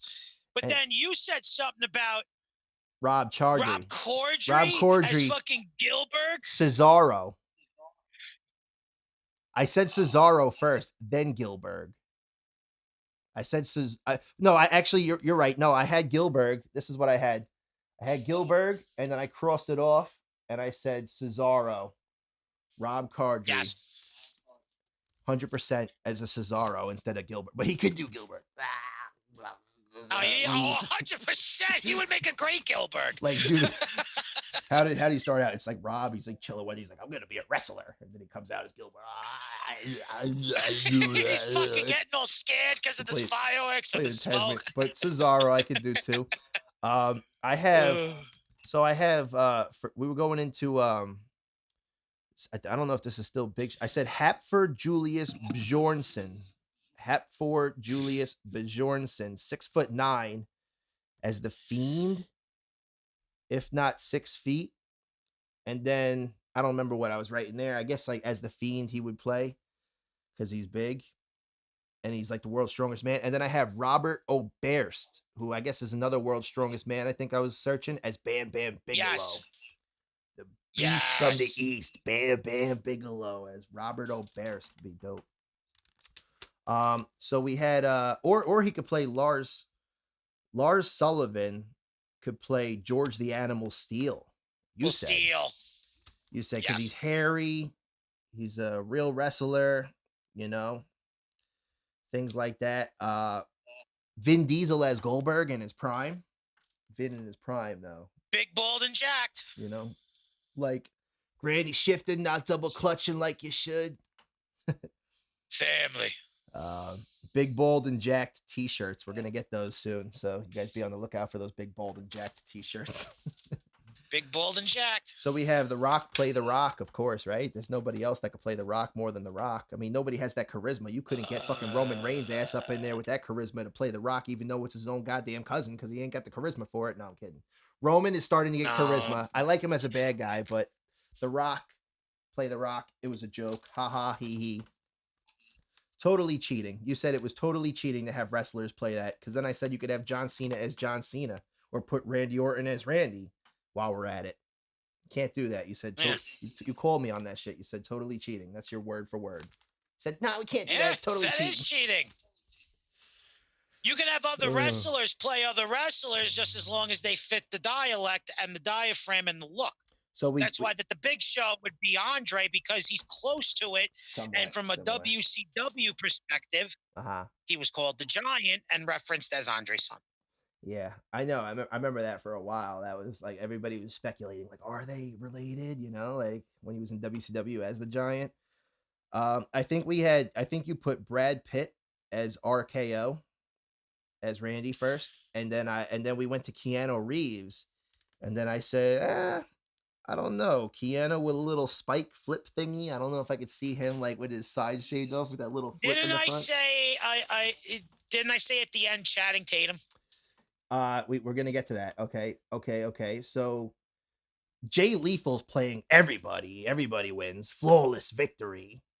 Yeah. We definitely mentioned that. We said Jay Lethal could just play everybody. And speaking of Jay Lethal, that motherfucker made a comeback.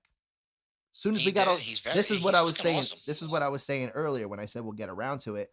Is I said as soon as we hung up the phone and I texted you, I said, bro, you're never gonna guess. Like Jay Lethal just came out. Like we were just talking about him, and he just came out. Haven't seen him in a while. Haven't heard from him in a while. We're talking about him playing everybody. Rick Honor just fired him, and he's showing up in the AEW zone. Of course. But so yeah, that's not gonna happen. But then we said Joe Rogan as DDP if he was taller. Yes, and he had hair.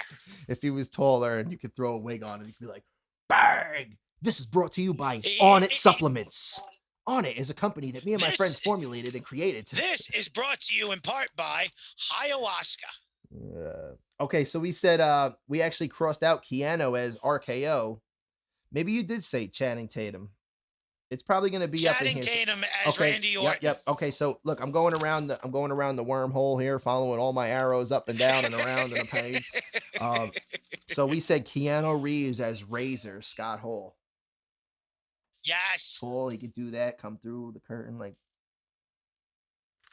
But I could see that. Even him playing like Scott at like his bad days, his dog days, down on the alcohol in the bottle and just being like depressed and coming through the curtain at that one show. I could see it happening. We said Sacha Baron Cohen as Goldust. Yes. Because he's fucking freaky. Motherfucker come out in a singlet. Hairy legs, hairy ass, dressed in gold. It's me, Borat Dust. Goldie Dust. I am a golden dust or dust of gold. Hi, I'm Sacha Baron Cohen. I was known as Borat, but today I am Gold Rat. Yeah, that would be a great one. And then, yeah, you said Channing Tatum as Randy Orton. I said 1,000%. 1,000, not even 100. Yeah, both same body build. Channing Tatum can pull off the Randy Orton mustache he has right now. Channing Tatum has his hair always short.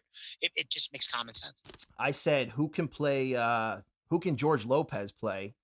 You said Gory Guerrero, 100%. Eddie's dad. Mm-hmm. That's Eddie Guerrero's dad, for those that don't know. Gory Guerrero. I could see it. Even if it's him playing Gory, training Eddie, Chico. And then we have somebody play Eddie. Let me tell you something. Even if we have somebody playing Eddie and Gory is just there, you know?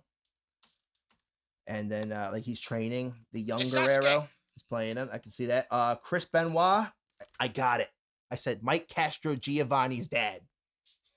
Yo, he looked just like him. I swear to God, growing up, I was scared shit of him, bro.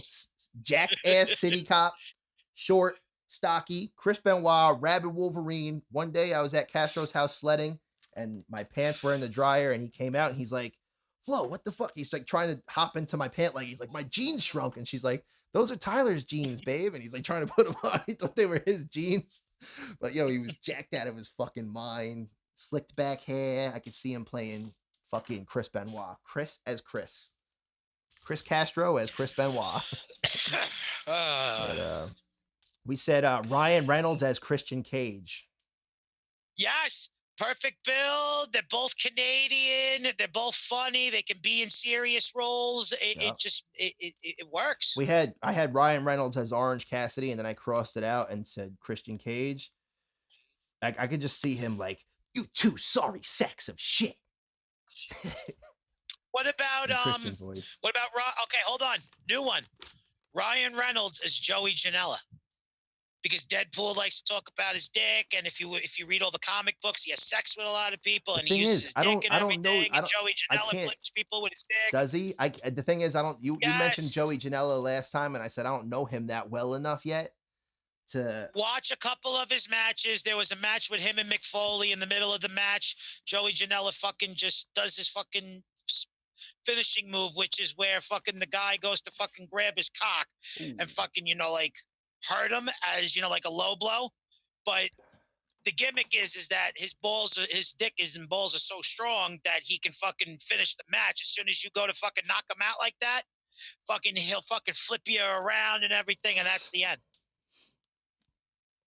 You grab it, Joey Janela, and then you fucking Joey Janela just jumps, and then fucking you go flying. That's it. You got to grab his dick. It's the gimmick. The only way how you're going to stop the guy is, to fucking, grab his dick, take him out. And the only other way to take him out is a low blow at that point. Balls of steel. Watch his matches. He's extremely funny. He's extremely funny. I'll definitely put it in there. I said Luchasaurus as Kane. The choke slam on the ladder, that wouldn't work, you said. And then I was like, yo, he just did the Kane sit-up in the match. I don't know. I was just thinking.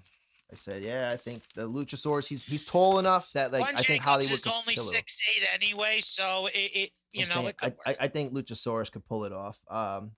Adam Cole loves dick. He low blows, slapping dick, kicking dick. I don't know what I was writing. Adam Cole loves dick. So I guess him and that guy Joey Janela would get along. Balls of steel and loving Dick Adam. You know what I'm saying?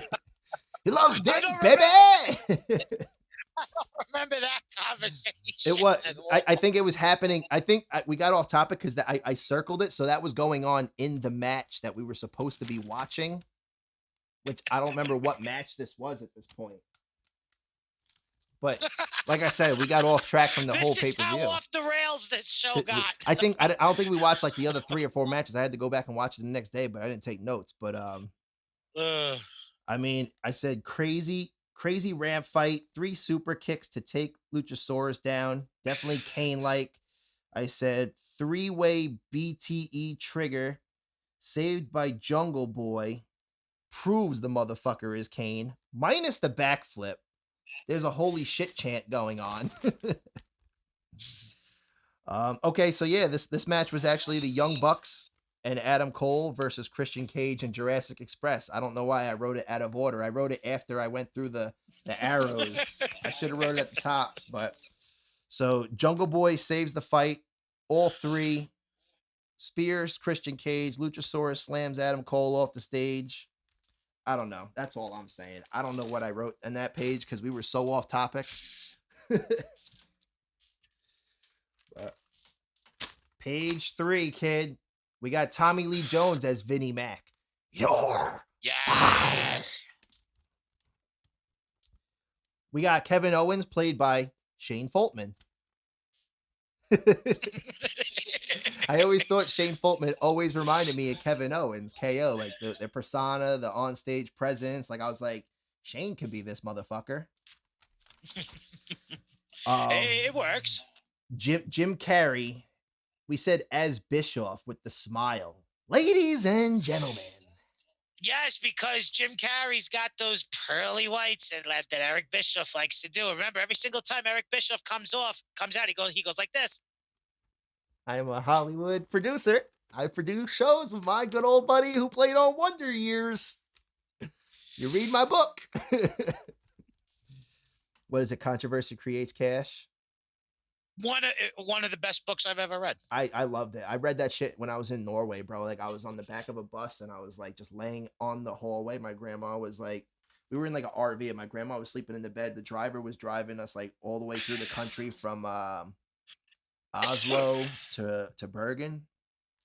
And there was a lot of flooding going, so we had to take the long route because a lot of roads were closed, bro. I was just laying on the floor on my phone, just reading Controversy Creates Cash, Eric Bischoff. I pretty much read the whole book on my trip in Norway. It was fucking It's a good awesome. book. It's a good book. It was great. Took a lot of highlights from it. But yeah, EB. So we got Malachi Black versus the Bastard Pac is coming up now, and Cody Rhodes.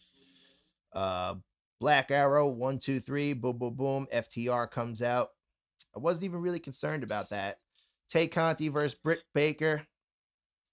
I mean, I had the Doctor won. I had Tay Conti predict DMD won. We did discuss that Paige is the hottest of all time. Sorry, ladies. Yes. Paige is the hottest diva of Paige the hottest of all the time. hottest, right? Yes.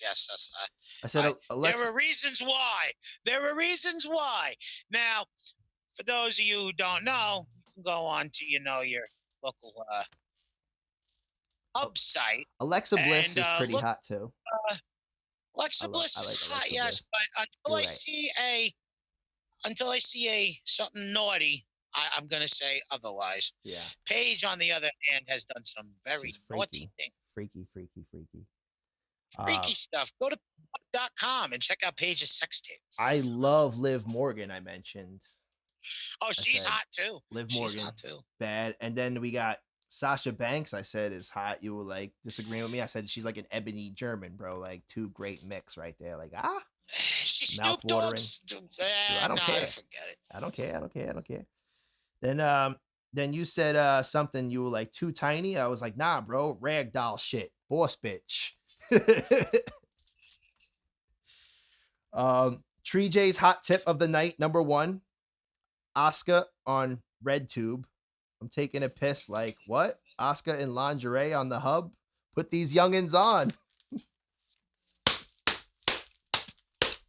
That was your hot tip, kid. We're coming out with the new segment, Tree J's hot tip of the night. Number 1. Look up Asuka on RedTube, bro. Asuka on RedTube. Let me tell you something. Oh, man. Oh, put these youngins on. Okay, so now we're gonna get back to we're definitely. I just wanted to branch off, get the divas out of the way. The who's the fucking baddest, who's the hottest, and then we're back into Paul Rudd for Eric Bischoff. I think we also discussed after we crossed out Jim Carrey. I think we said Paul Rudd. He's got the asshole like fuck you, no fucks given. He's got the hair. He's got the dimples. But I could have sworn he's the world's Paul sexiest. Rudd would have been somebody else. He's like world's sexiest man of the year or some shit. What the fuck is the list they come up with? Like he got man of the year or some shit. But Harrison Ford as Tony Blanchard. All right. Yes. We have Edge play Gangrel. That can work. Perfect. I said, just kidding. Wish Gangrel got to do that entrance instead of Edge, but I guess Edge took it. But fanging and banging since what year, kid? I don't know, but we got to get a porn star to play Gangrel or have Gangrel play Ron Jeremy. Fanging and banging, bro. Yeah. Okay. Who would Vince Vaughn play in his dodgeball prime? Short, stocky. I said play a good angle. Crossed out angle. Vince Vaughn, Jake the Snake. Got the asshole. Hold on. Got the realism. Hold on. Yo, I actually was just watching a breaking news video that said Triple H branched off to create a rival company. And I didn't get to watch it because you were just calling as you watch, but it just popped up in my notifications on YouTube, and I'm like, what? It might happen. I didn't get anything yet. I didn't watch the video yet. It could just been clickbait. I don't even fucking know. But hold up. Let's just run down the rest of this list right quick. Bang this shit out because okay, so we did Fang and a Bang and we did TJ shit. So yeah, we said Vince Vaughn, Jake the Snake. Got the asshole, got the realism. Also related. Vince Vaughn is known for comebacks and everything. You said, how about we have Bastard Pac play X-Pac, Pac for Pac? Could work. $1 Million Man idea based after Trump, you were telling me. So Ted DiBiase plays Trump? Or Trump plays Ted DiBiase? Who knows? Never know. So we got you said Lil Wayne as Sean Waltman.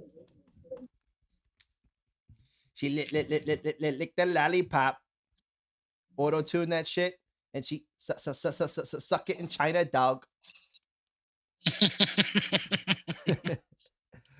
But okay, Psycho Mickey is what made her sexy. Okay, this is back to the diva shit. I'm all over the place, bro. Psycho Mickey is what made her sexy. Coming in, making out with Trish. Her whole sex appeal, boom. Oh yeah. Of course. One Night in China. Oh, we were talking about Kyle Glibbery. Kyle and Glibbery whacked him. I don't know what I was saying there.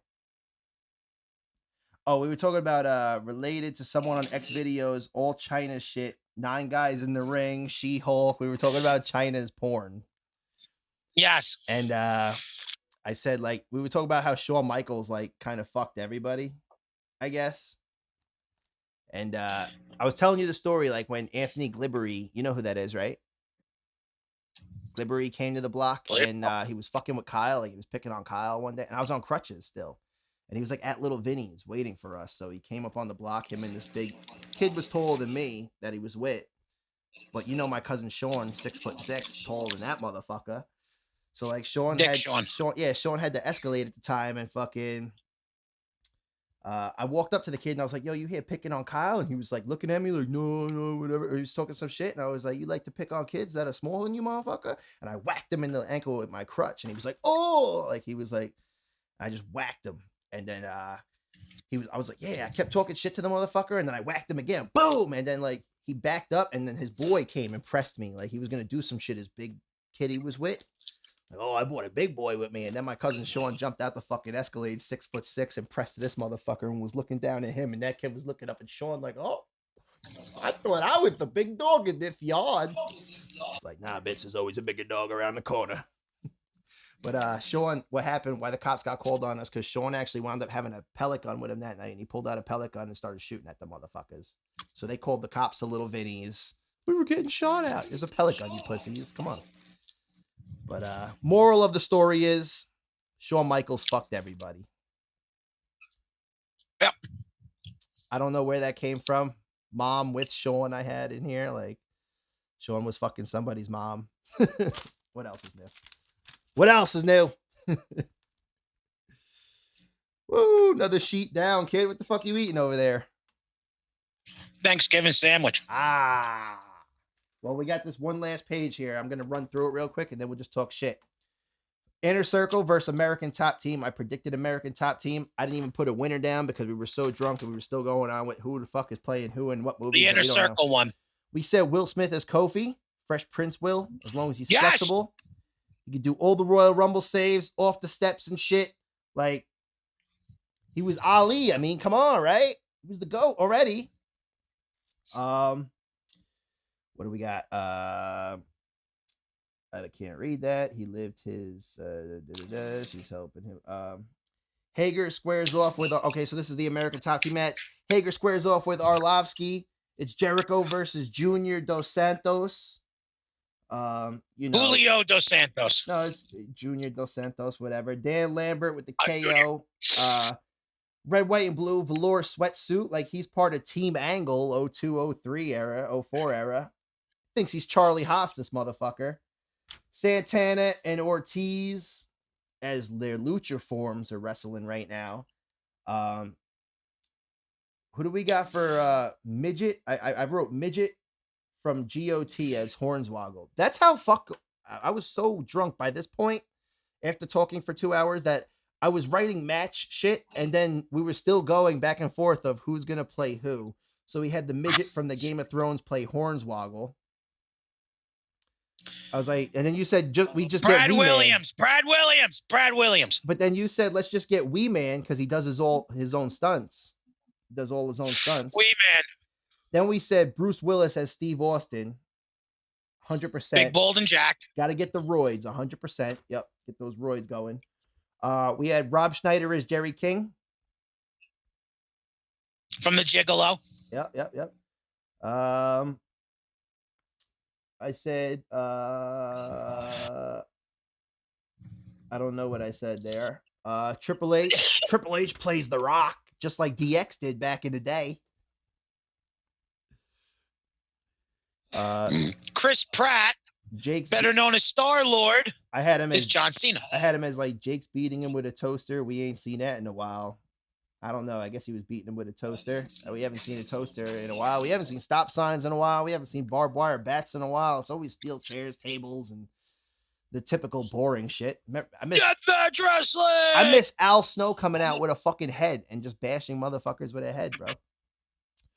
But that head was more popular than fucking Al Snow. I mean, we got Michael J. White. I put as playing Mike Tyson. That motherfucker's badass. Michael J. White, Blood and Bone, fucking all that shit. Bro. Yep. I said Aubrey is sexy. Look at her hold that ladder. TJ said, who? Aubrey, the fucking referee. Who? He's like, who? Aubrey. Jean-Claude Van Damme. I don't know who the fuck he's playing. She's helping him live his best life. I don't know. I got Jeff Hardy, something in here. Santino Marella, played by John Leguizamo. Yes. You know, I can't read. Hold on. Jean-Claude Van Damme is Steve Blackman. That's what we had him as? Yeah. Jean-Claude Van Damage. Okay, that might be what it is. I can't read it in there, bro. Jean-Claude Van Damme is Steve Blackman. I remember, speaking of John Leguizamo, I remember my teacher, 8th grade teacher, Miss Sutton Fagan. We watched Romeo and Juliet in 8th grade, and she was explaining how, like, guns are as swords, as art. And I was just thinking recently that they just started teaching Eminem classes in college. And I'm like, bitch, I've been learning Eminem since like 8th grade. Miss Sutton Fagan was teaching me that shit. That's kind of what got me inspired to writing and into my lane and shit. Hey, you want to talk about John Leguizamo? Ha. What the fuck is that? It's the clown from Spawn. What? John Leguizamo. Played him, right? Yes. Man, bro, you got the action figure. Is that like real hair on that motherfucker? Yes. Wow. Hey. And Michael J. White was Spawn, motherfucker. So when you said, who's Michael J. White? That might have been what I didn't remember. Michael J. White. I didn't remember that Michael J. White was. All right, we got last page. We're going to wrap this page, and then we're just going to talk shit for a minute. Hold on. 6. Michael J. White as Spawn? Okay. Yeah, he was. I got you. Hold on. I got you.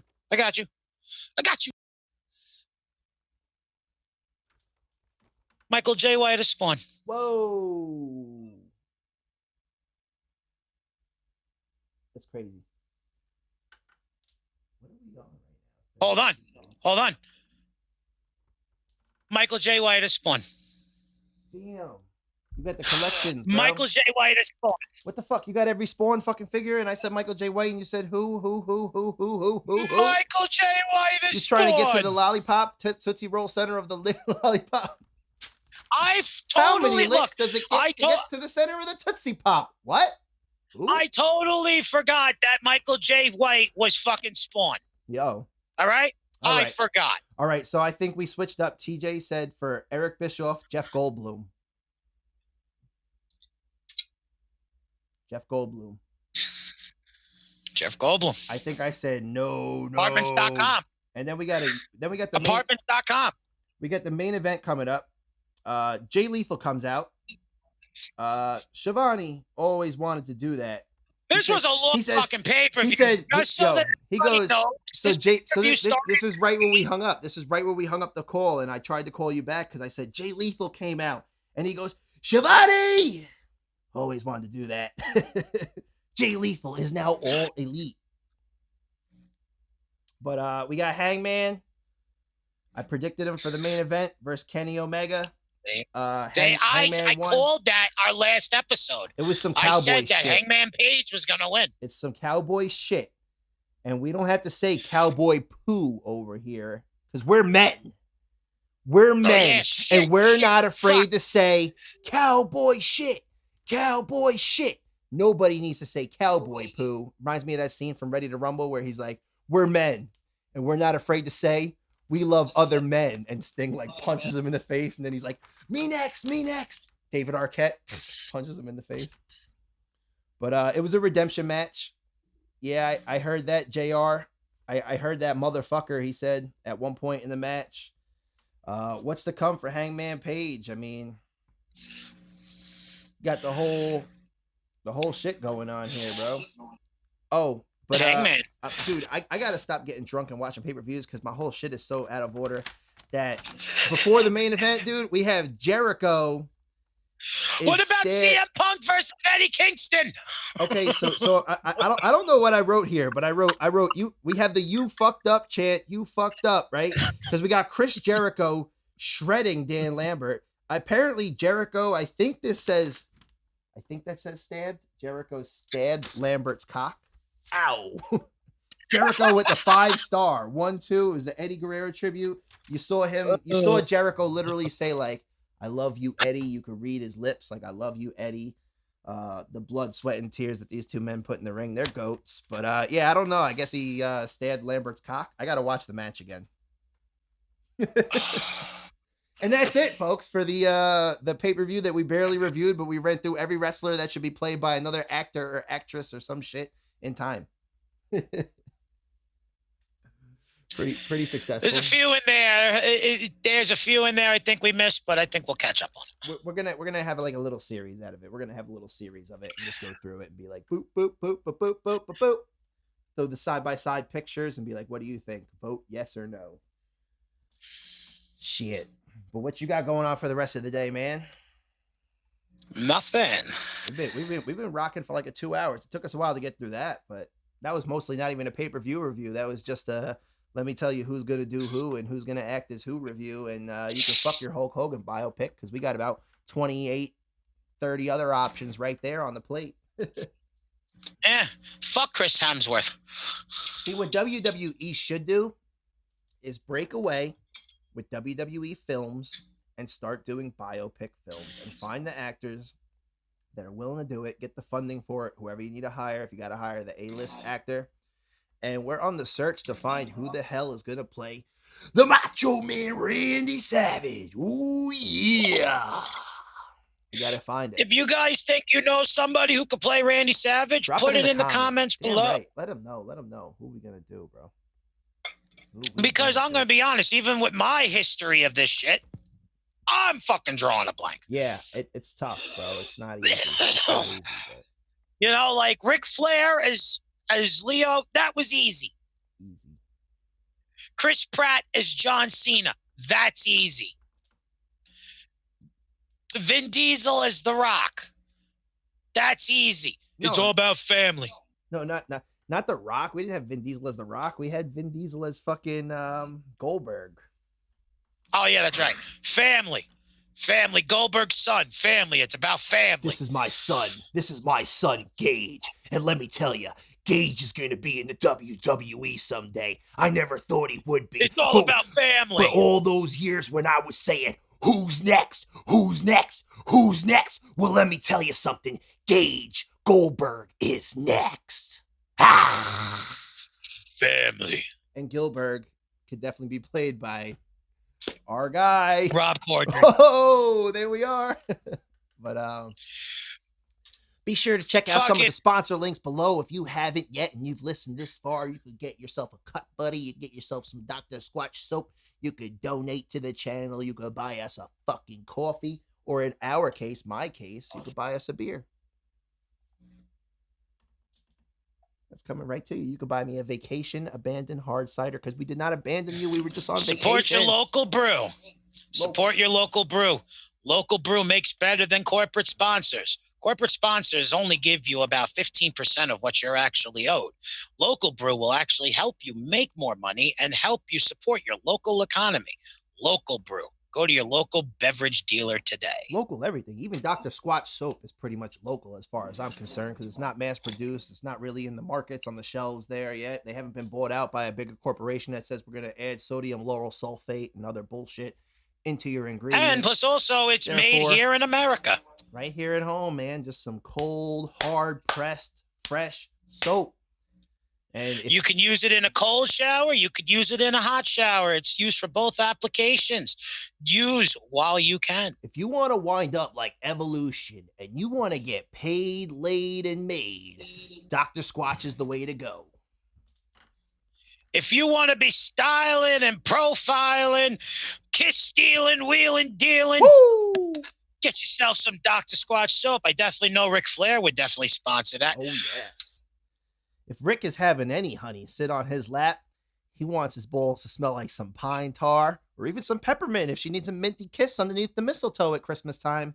You can get yourself right below. Click that link. You know what it means. When you're down at the beach, smell like a fucking glacier. You could smell ice cold and smell fresh right by the salty water. Go to Niagara Falls and you're on the Maids of the Mist and you got that fresh splash on. Just know it's the Squatch splash. Just know that Mother Nature cummed in your face. Splooge, all natural ingredients, just like the shit that gives birth to children in America and around the world. There's no... Not just America, around the world. There's no aluminum or sodium phosphate like those other brands are. Those other brands are technically labeled as dish soap. And you're not a dish. You're a man. Or a woo man. We're getting there. We're getting there. Don't worry, women. We got your back. We got your back, and so does Dr. Squatch when he's scrubbing that shit and making it smell real clean that your girlfriend even says, if my man smelled like this, I'd be up on him all the time. I might want to smell like this myself. 56% of women prefer that you wear Dr. Squatch soap only for the fact that it'll make you more sexually attractable. When she's in there snuggling up underneath your arm and she's in the pits and she's smelling the pits. You like may even get lucky when you can't reach your back. When you can't reach your back in a hot shower, she may jump in and help reach for it because she likes the soap. She's going to scrub you down.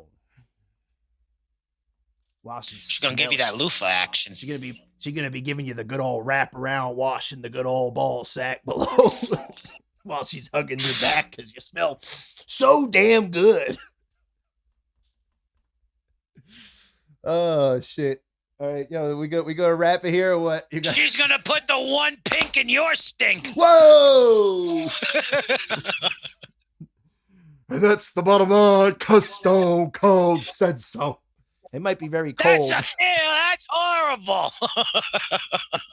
That's the bottom line, kid. We're drawing the line there. There's the line in the sand. It is the bottom line because that's the bottom of the body. Hey, it's the evolution of human fucking existence, I guess. I don't know, human existence. You know, times is changing. Human feces. Might like a finger in your bunghole instead of TP for your bunghole. Whatever, it's up to you. Whatever floats your boat. Whatever sails your high seas. Whatever gets your rocks off, kid. Look, if weed's not legal where you are and you got rolling papers in your pocket, a cop pulls you over and goes, "What are you using these for? You getting high?" This is what you tell him. "No, I got a wiping problem. I put one of those in my brown eye and bam, no shit staining my undies." These are skid mark preventers, sir. Yes. These prevent skid marks.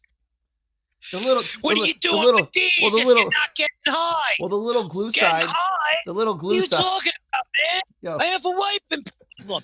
I put one of those in my brown eye and bam, no it stains in my undies. I'm saying the little glue line, you lick that shit, you stick it right to your left or right ass cheek, and you're golden for days. You're pretty much going raw, bro. Raw cones today. Rolling, rock and roll. Easy wide or double wide. We gotta get some rolling paper sponsors on this bitch for real though. We gotta get somebody. We smoke weed. We smoke a lot of weed. Just get some rolling paper. I smoke sponsors. a lot of weed and a lot of cigarettes. Marlboro and whoever can fucking sell weed, fucking sponsor this show. But yo, let's sign off right here. And say salute. It's been a good one. Till next time, we are back and we are working on the shirts. I know I've been saying it for some time now. It's just a matter of the companies, who's going to give the right percentage, who's going to give the best payout, who's going to appreciate the designs, who's not going to own copyright over the designs that I already own copyright over. I'm not going to sign away all my rights. But we're going to start printing shirts. We're going to start doing shit. So be sure for some merch. In the meantime, check out those sponsors and buy us a coffee. Let's go. Wrestling with Time. Signing off. Tree, anything to add? Salute the troops, motherfucker. Dr. Fauci on YouTube. Check it out. We will post the link below.